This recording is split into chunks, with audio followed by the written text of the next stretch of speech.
I think telling stories is the most underrated but most needed skill consumers have in the modern world. If you want to get a premium price for your car, you need to be presenting a premium product. I think that's really clear.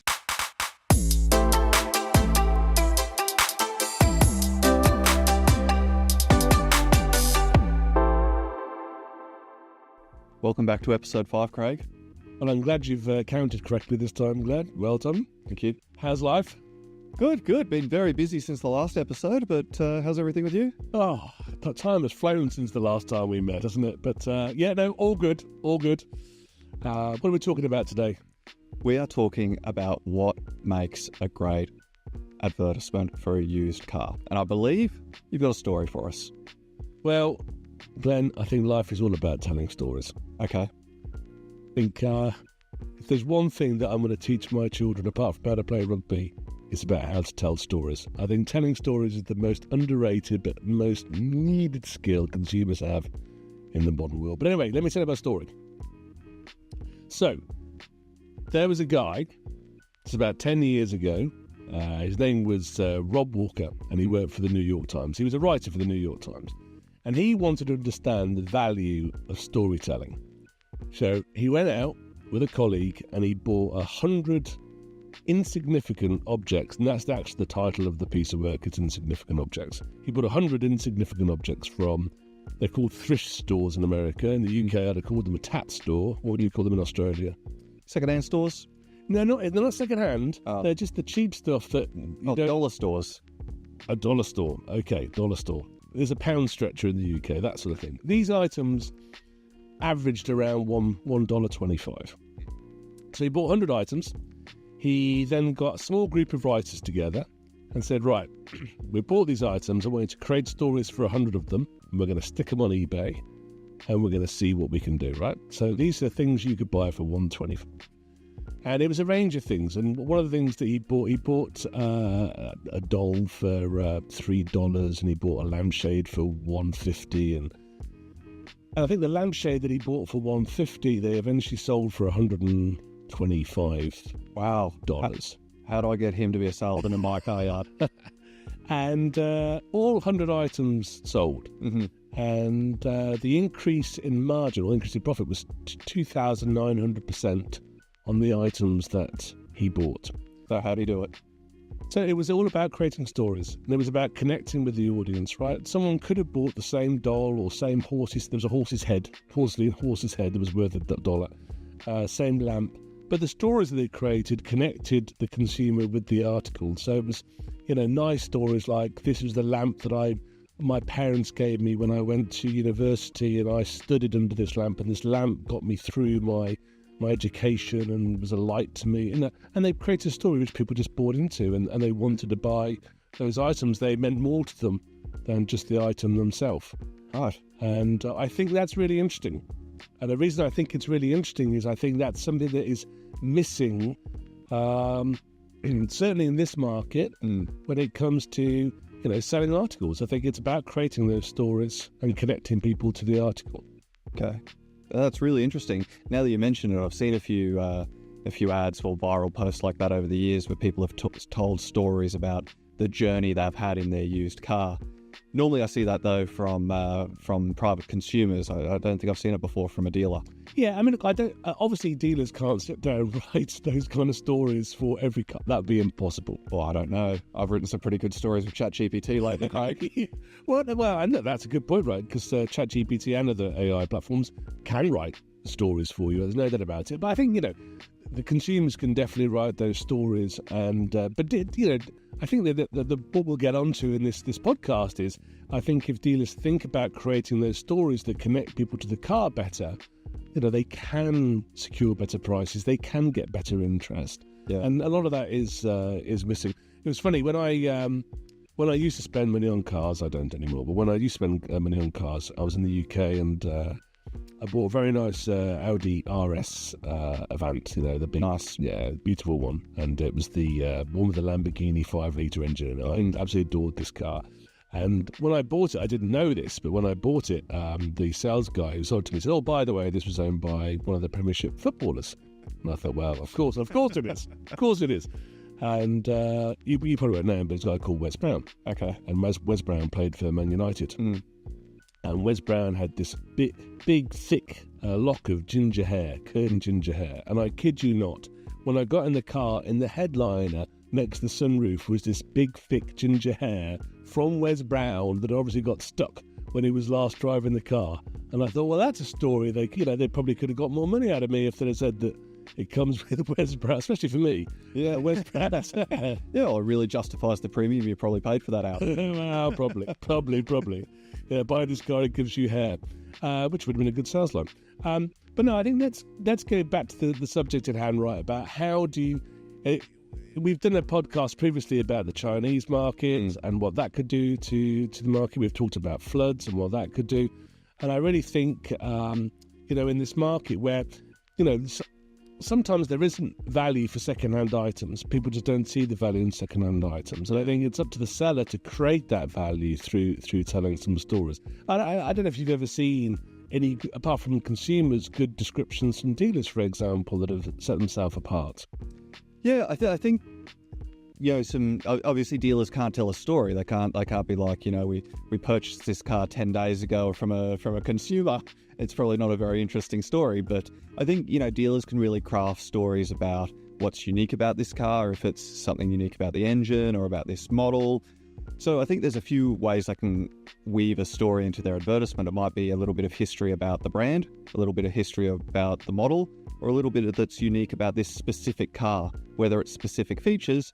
Instead of just saying sunroof, it's got a full glass panoramic sunroof. You can build this out, and you can paint a picture. And I think it's not only just in the advertisement; it's when the customer comes into the showroom. Do you like to take long drives? How much are you going to enjoy opening this sunroof on a cool winter's evening, or on a morning drive up to Jebel Jais? Yeah, so I think there's an opportunity to carry that over to the showroom as well. 100%. And I think I can show you adverts on our site where cars are over 1 million dirhams, and in the description it says, we do finance, we do part exchange, and they don't even reference the car. Yeah. And I think, there are good stories I've seen from dealers where they say things like, we supplied this car from new. We know the owner, we've serviced it, we've looked after it, we know this car's in great condition. The owner's a lovely guy and he's a petrol head. And, there are nice stories about the previous owner.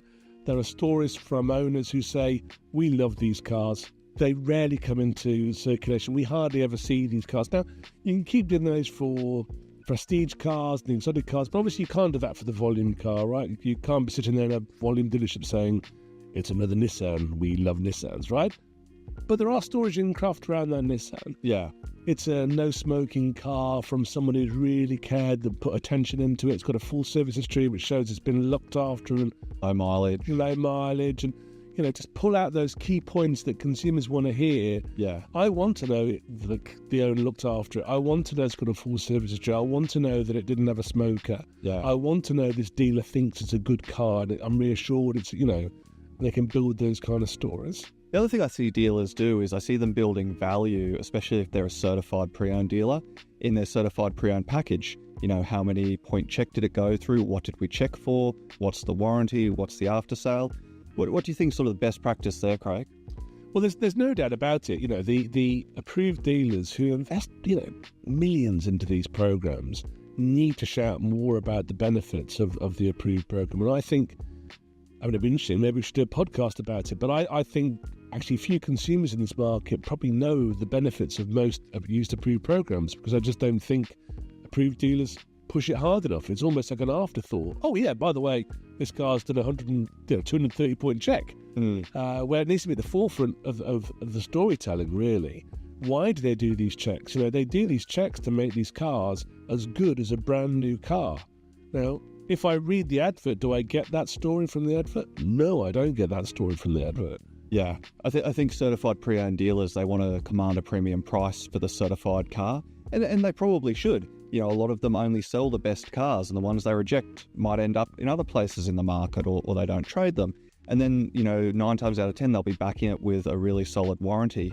So there really is a lot of value there, which they can build and generate a premium price for that car. Yeah, exactly. I totally agree. And actually, they probably did sell that car from new. Yeah. And they probably did service it all the way through. Yeah. And they probably do know the owner, so they can really craft some nice stories about that. What do you think holds dealers back from creating these kind of stories and better descriptions for their cars? From my experience, it's just as simple as systems and processes. It takes a little bit of work. I can remember when I was running dealerships, we used to put somebody responsible for writing the stories. So we would have a standardized blurb that maybe built value in our certified pre-owned program. And then there would be a person on the team, normally a salesperson, someone who understood the product, or the person who traded the car. And they would be responsible for crafting that story. Yeah, and I think that's the really important thing, is that someone owns that, and it is a skill, right? Yeah. I think what I see in some dealerships is it's an admin chore that someone in the back office has to do. Yeah. Sometimes these people, and I'm not being rude, but they don't even drive cars, so they don't. They need to understand what they're selling. They need to be passionate about the product, and I think that's always the best salesman on the showroom floor, but it's also the best salesman to write that story. Someone who's got a bit of passion, someone who's got a good command of language, who can put that passion in words. Yeah, we deal with a UK dealer. I'll actually reference him, Clive Sutton, and he owns the business and it's prestige vehicles, and he actually writes his own descriptions, and he pushes it onto social media as well. And this guy's a petrol head. His descriptions are beautiful. He really knows the car. He talks about the car. He talks about the owner. He talks about the condition of the car. He really spends time on crafting those stories. Yeah. Now, to scale that is difficult, I think. True. I think ChatGPT can definitely help. Yeah. But I think it's just about making sure at the dealership level someone is accountable for this. Yeah. Which 9 times out of 10 isn't the case. Just about systems and processes, putting a system in place, refining it, monitoring it, and simple systems and processes like this can really add a few % to the bottom line. Massively, and I think that's the thing. I think people don't get the value of it, and I think it'd be great to do a test to see what. I mean, maybe we do this test of. Maybe you and I go buy a car or next episode and see you can write. That would be a good challenge, right? You can't describe it, and I write a story and see if we can get who gets a better price point. I like that challenge. But okay, so look, obviously storytelling is a big. I think it's a big part of selling anything, not just selling cars, but selling anything. I think the other thing, obviously, pictures. It goes without saying, is the one thing. People view with their eyes, and pictures are so important. And I think, to be fair now, most dealers are pretty good at taking photographs, right? There are still the odd one or two that aren't, but I think this market's now got photographs. I think they're moving into videos, which is great. And I think, look, certainly on our site you can upload 30 images, if not more. So upload as many photographs. Consumers do not get bored of looking at photographs. No. And if we look at our stats, every photograph that's uploaded will get looked at. If you put 5 on, it'll get looked at. If you put 30 on, it gets looked at. So more photographs. I spend my Saturday night browsing car photos on the Doobie Cars website. You need to get out more. Really. Maybe that's the next podcast. Glenn needs to get out, and we'll do something around that. Photographs are definitely a key thing. And look, then the third thing, obviously, I think is price, right? Because people have connected visually. They like the story. Now they've got to connect with the price, and you're the man for that. So how do they make sure they nail that? Well, it's really straightforward, actually. It's just a matter of the price of that car versus the market price. So to work that out, you just need to work out 2 things. The market price, which you can use a tool like ours or the pricing calculator on the Doobie Cars website to try and establish the market price. You can have a look at other listings and then work out where this car sits, and then price it to sell, or as per your stocking strategy. Maybe for the first 14 days, you price it at 102% of market price, then at 100% of market price, then at 97%, and you keep revisiting that pricing decision every 7 to 14 days. But it's really a straightforward process. Yeah, and I think it's that constantly going back and reviewing it, not leaving it 2 months or 3 months to review it. It's reviewing it. Is this thing actually working? Have I got the right price point? I think the other thing, to make sure you get the best price point, we talked about a story and it kind of weaves itself into that, is, making sure you get the right spec of the vehicle. Now, what I see a lot of times over here is dealers say top spec. And you look at his cloth seats. And they're all top spec. They're all full option, actually. A full option. Full option or top spec, yeah. And that kind of really devalues the top spec full option, spec, because you can see from the photographs that it's got cloth seats or it's got the 8-inch screen or whatever else, and you just know that's not the top spec. And people who know cars will know that's not the case. Well, the seller loses all credibility. If they don't know what spec the car they're selling is, how can anything in that ad be trusted? Yeah. So I think spend the time to get the right spec and be honest with the consumer, and don't just round up to the nearest top spec. Really try and get the right spec. And actually engine size, and it's something that we're going to tackle in DB cars so people can actually see the engine size. That's a key thing for consumers as well, actually, is make sure they know the engine size. We talk about cylinders at the moment. People actually want to know what's the capacity of the engine. Is it 4 litre, 5 litre, 1.5 litre? Especially when you can buy the same model car with different engine capacities, which sell for different prices. Yeah. And often you can't tell without looking at the engine or looking at the VIN specification of the car. And as you know, a lot of the dealers use our tools specifically for that, to make sure they're getting the correct VIN-specific details of the car, options, trim, engine size, because it makes a real difference in price. Yeah, definitely. Well, look, the next time we meet, we'll have done this test. I'm going to go and buy a cheap car, you buy a cheap car. Let's see, because I know for the best premium. But I guess to round up on this episode, I'd just say a couple of things. I think firstly, though, this telling stories and being able to tell stories is really important. It's an important skill for everybody, but certainly for the car market, you've got to learn how to tell stories and connect the audience to their product to get stand through, set up and stand through.